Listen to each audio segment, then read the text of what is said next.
How are you doing? This is Stephen Ruckman with Merk Farms Hunting, and just continuing with the video blog for our members.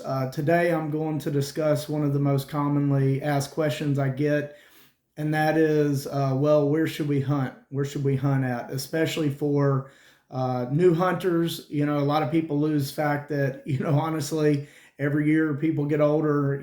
Somebody that was 18 10 years ago is 28 now. They're kind of getting out, looking at doing a little more travel hunting, going on a little bit different adventures. So, it can become old hat for a lot of people who have hunted in these areas a lot. But again, there's a new generation of hunter all the time that's kind of new to the market. So I'm going to take a few minutes here and just kind of discuss, well, where to hunt. Obviously, I hope that I've got a landowner and land available for you. And generally, if I've got it, it's something that I see some value in. I will tell you this though, honestly, unless you are leasing or managing or hunting, 1 to 4,000 acres, there's really, you have to be realistic that a lot of luck has to come into play if you're hunting on 150 acres, things like that. There's a lot of dynamics there that are way outside of your control, which most everything is outside of our control anyway when dealing with nature. But nonetheless, you want to know where to hunt. So I'm going to run down some keys that I think is important to find when you're looking for a good place to hunt. I'm going to focus on 3 factors that I have found, again, doing this over 10 years and being a hunter for, I don't know, 30 at this point. So I've picked up on 3 cues that I think that you need to kind of think about whenever you're looking for really a good place to hunt. The first I want to focus on is, I believe, the most important are trying to hunt around your rivers. And again, rivers, if you look at Boone and Crockett maps, rivers tend to be an anchor point for a lot of really good deer, a lot of really big deer. Obviously, most everyone's familiar with some of the biggest rivers in America. And again, it's if you can hunt around them, then you're going to generally be in a good spot. I've settled in like your major rivers in these regions that I work with. Of course, you have the Mississippi, the Ohio, kind of dominate everything. There are other rivers, like the Tennessee and stuff like that. And I'll kind of name a few in a little bit.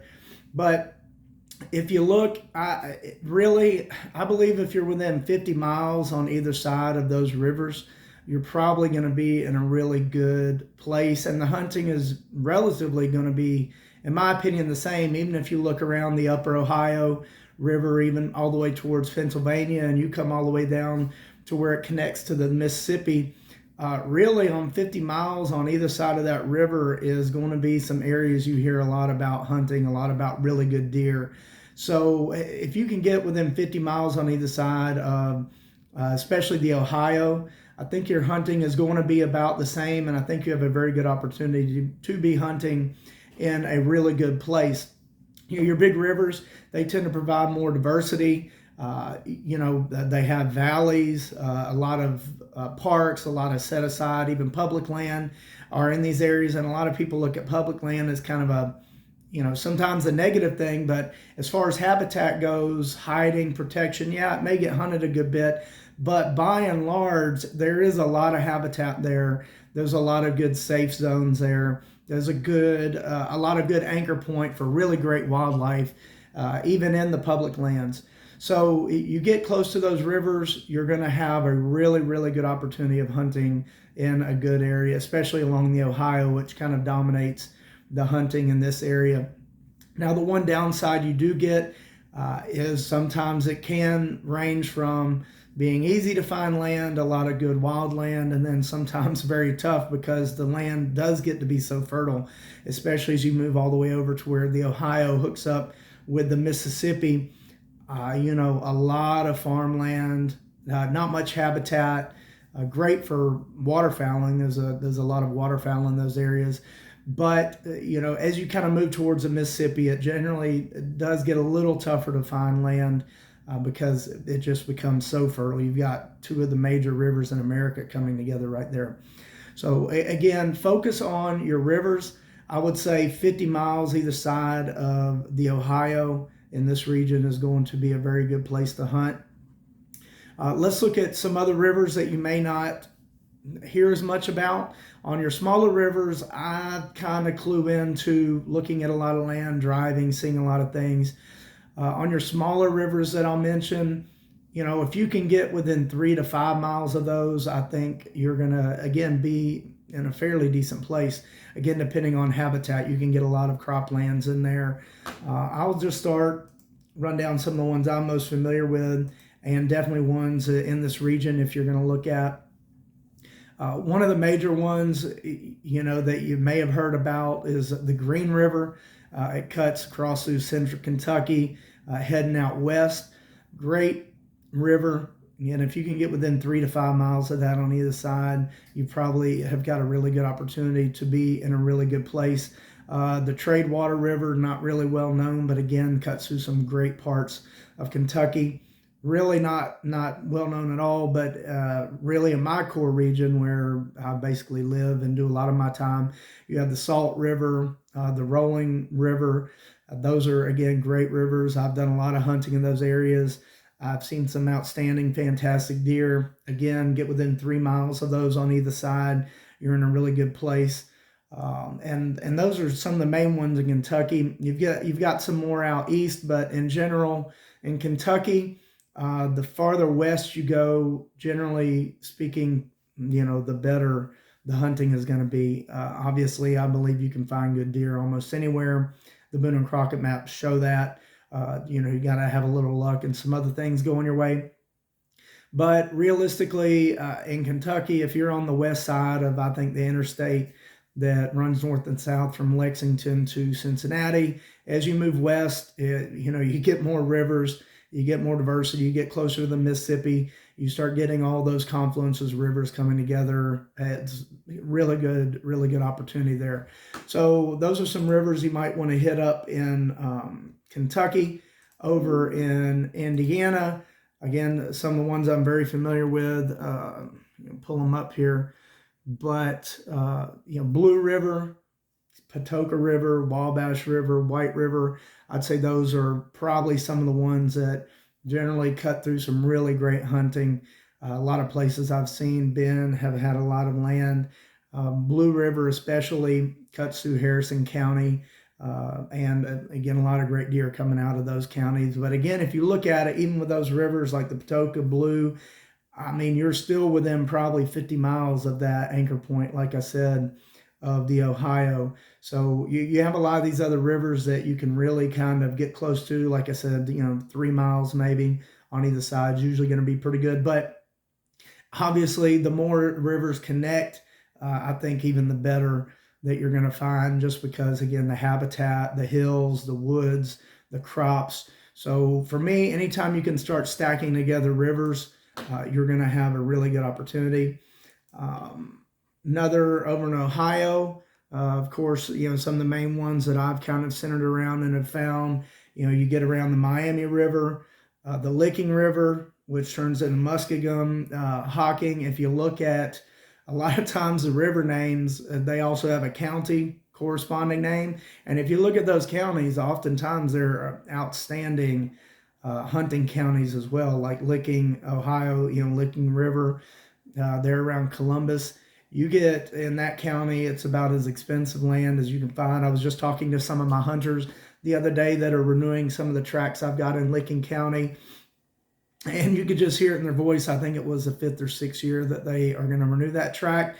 And you could hear it in their voice. They just said, look, this is, especially when the rut is in, they said, look, this is a special sight to see what goes on in here with this county. And again, if you look at it, there's a Licking River right there, Scioto.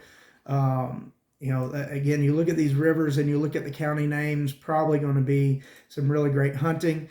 Tennessee's another place that, again, we've got some good land there. You've got the Tennessee River. I'm familiar with the Duck River, cuts across, again, some great parts of Tennessee. And in general, Tennessee is similar to Kentucky in that the further west you go, generally speaking, the better deer are going to be there, starting around Nashville.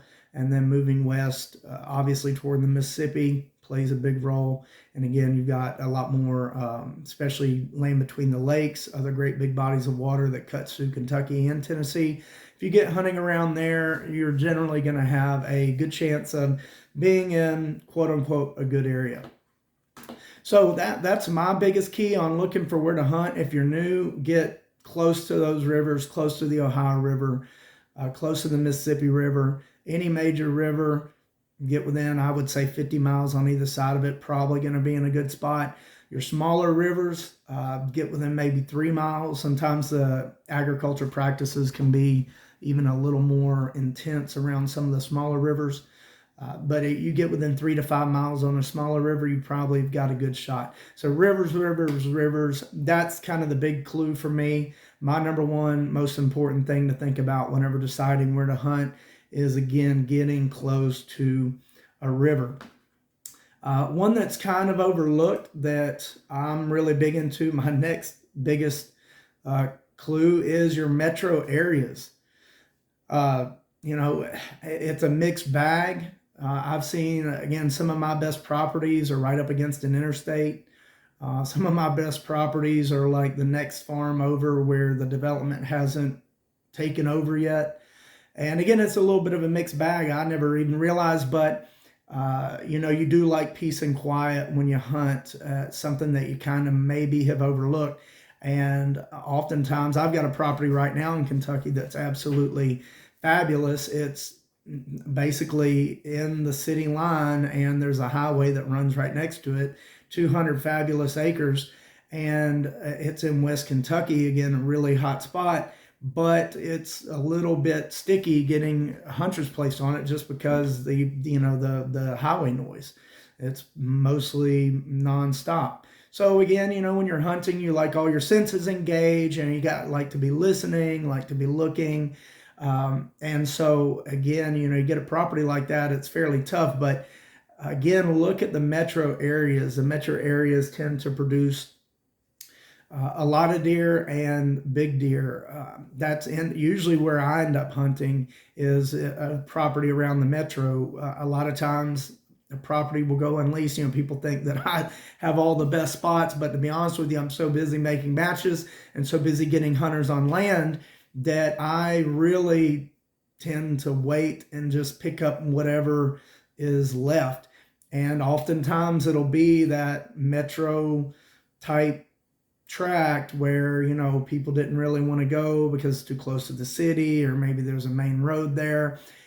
And I mean, 10 times out of 10, those tracts just have big deer on them.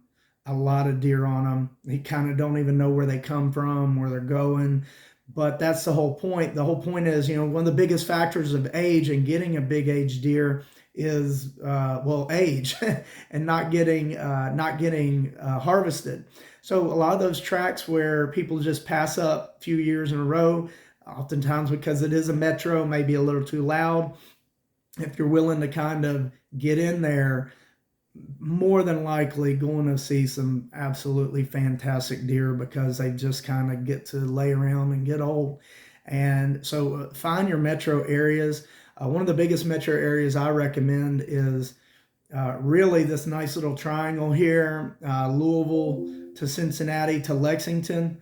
It forms a nice little triangle with interstates, making it easy to get. Those cities are kind of throwing even Frankfort's in there, the capital of Kentucky. And those metro areas kind of tend to grow towards each other. That even includes across the line and into Indiana, some of the little suburban counties there. And if you look in that triangle with those three metro areas, just about an hour and a half from each other on the interstate, I mean, some of the highest deer populations and some of the biggest recorded deer come from those areas. And again, it's a mix of, it's a metro. A lot of people live there. A lot of people are actually driving a long ways to go hunt whenever the deer are kind of stacking up right there next to them. Again, or maybe a property that's a little bit too suburbanish, doesn't really provide the aesthetics. But it's my second biggest clue on where to hunt is definitely try to get close to a metro. Try to get a property that doesn't really look all that great. Again, up against an interstate. There's a reason why, you drive down the interstate and you see, deer being hit by cars all over the place. Insurance companies actually, they absolutely hate it. Well, yeah, there's a reason there's a lot of cars, but also it's a clue. There's a ton of deer that just spend their whole life right there along those interstates. So again, rivers is my number one clue, and then metro areas is my second biggest clue. If you're hunting near a river or near a metro, you probably have a good chance at being in a really good spot for deer. And the last thing I want to just mention is, again, just do your research. Some counties just tend to have a little bit, I say, more of like a brand name than anything, because just like the counties I mentioned, a lot of people, maybe have heard of Christian County, Kentucky, or Todd County, Kentucky, or Logan County, Kentucky. And again, that's a big brand name, just like, say, Pike, County, Illinois, many years back. So, some of those counties have a brand name where everyone knows because everyone's been going there and have had some good luck. But again, check your maps. At the same time, say like that triangle I just mentioned a second ago has county names like Owen, Henry, Shelby, counties that, may have never heard before, like a lot of the travel hunters, say in Georgia, Michigan, etc., that tend to use me a lot. A lot of them, they've heard of Logan County, they've heard of Todd County, they've heard of Christian County. And that's good. At the same time, if you take a few minutes to look at some other county names, you'll find that they stack up as good or better than even the counties that you've heard about. So you need to do a little research. Well, like I just said right now, Licking County, Ohio, probably one of the most recognizable names, and people looking for land in Ohio right now. Again, great county. The county I started this business in and grew up hunting, Harrison County, Indiana, over 5 or 6 years has produced some very, very big deer. So again, check out your county names, some of the county names you've heard about, but you've heard about it because a lot of people are there. A lot of people have hunted there. You really maybe need to think, just like anytime you're value shopping or anytime you're kind of looking a little bit one level deeper, is check out some of the other counties, and you have a very good opportunity of getting into some really great hunting that maybe a county name you have not heard before. But even some of these counties that I go back to, you look at the name, it still circles back to, again, what I believe is the number one factor that you need to look for when you're looking for great hunting land, and that is get next to your rivers. Get your big rivers, get within 50 miles either side, your smaller rivers 3 to 5 miles either side.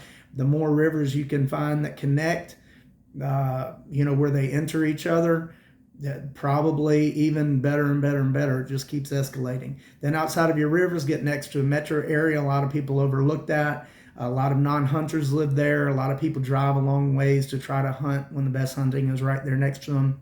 And then obviously you have your well-known counties, but do a little bit deeping into, or a little bit, more digging into some of the data you can find on deer harvest and record harvest, and you'll find there's plenty of counties that probably offer a great value and not nearly as many hunters.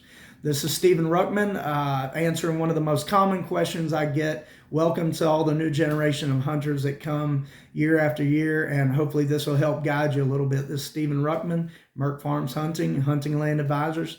Need anything to do with hunting land, hit me up.